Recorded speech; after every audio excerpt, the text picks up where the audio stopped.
Ang kailangan ninyong senador, yung may yung buo ang loob na gawin ang dapat. May tapang at malasakit. Bisyo ko ang magserbisyo. Sagot ko kayo, taga nyo sa bato. Bong, moto. Tuloy ang laban.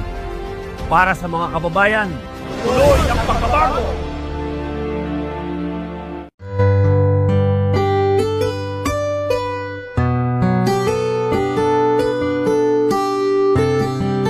Ako po si Judith Atencio Garcera from Matnog, Sorsogon, dating ex-barangay captain ng Barangay Tubunan, Matnog, Sorsogon.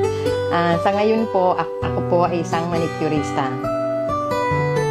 Last November 2, hindi ako makatulog 2 days and 2 nights. So, hindi ko alam na yun na pala ang magkakasakit na pala ako. So, inaya ako ng mga anak ko. Sabi niya, Ma, dalhin ka na namin sa ospital. Yeah. Nga lang, iniisip ko, sana akong kukuha ng pera na una-una. Wala akong hawak, wala akong pondo para maipagamot ako sa ospital. So, nagdalawang isip talaga ako na ayaw ko. Kahit sinasabi na nila, dalhin kita man sa ospital, ayaw ko talaga magpagamot.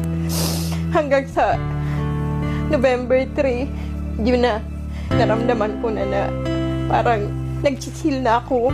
Grabe na. Hanggang sa nadala ako sa ospital na hindi ko alam na akala ko nga mamamatay na ako na time na yun. So, na-emergency po ako. Nung time na nakita ko yung mga anak ko, tinitingnan ko sila na parang, syempre nabuproblema din sila. Saan ba kami kukuha ng pagpagamot sa akin? Doon ko naisip na sabi ko, lagi kong nakikita na madali makahingi ng tulong si Senator Bongo. Na-ICU pati ako. Pero nung time na nagkamalay na ako sa ICU, sabi ko, anak, alam ko, malaki ang magiging gastusin natin. Saan tayo kukuha ng pera?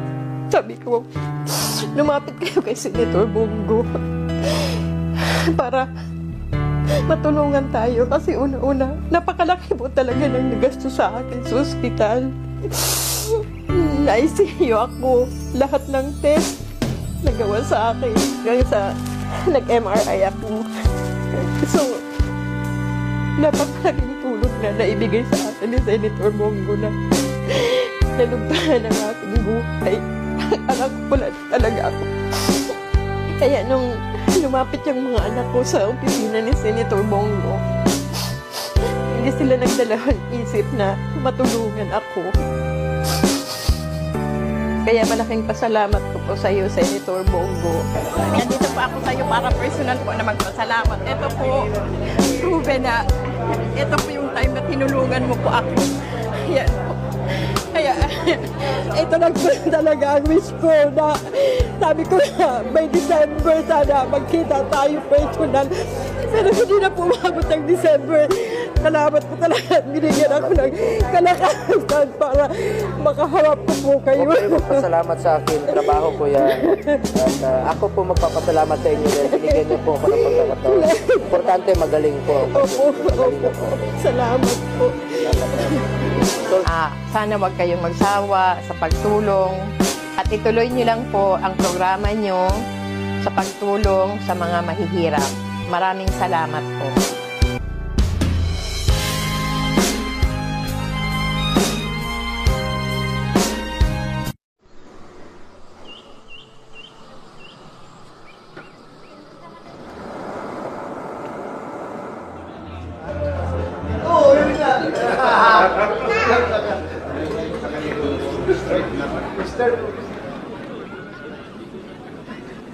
Happy 124th anniversary, Itogon Benguet.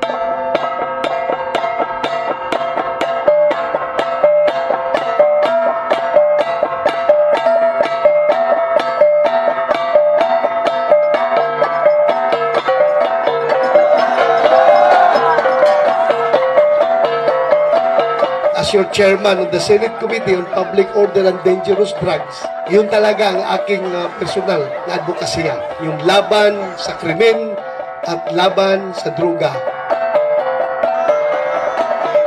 Kaya sabi ko, kapag ikaw sundalo o pulis, tumakbo ka kahit barangay kapitan o anong takbuhan mo, kapag manalo ka, ibig sabihin yan, mabait ka na pulis. Diba? O kasi kilala ka na komunidad mo eh. Kapag salbahe ka na pulis, ay po, hindi ka talaga iboboto dyan. Sigurado ako.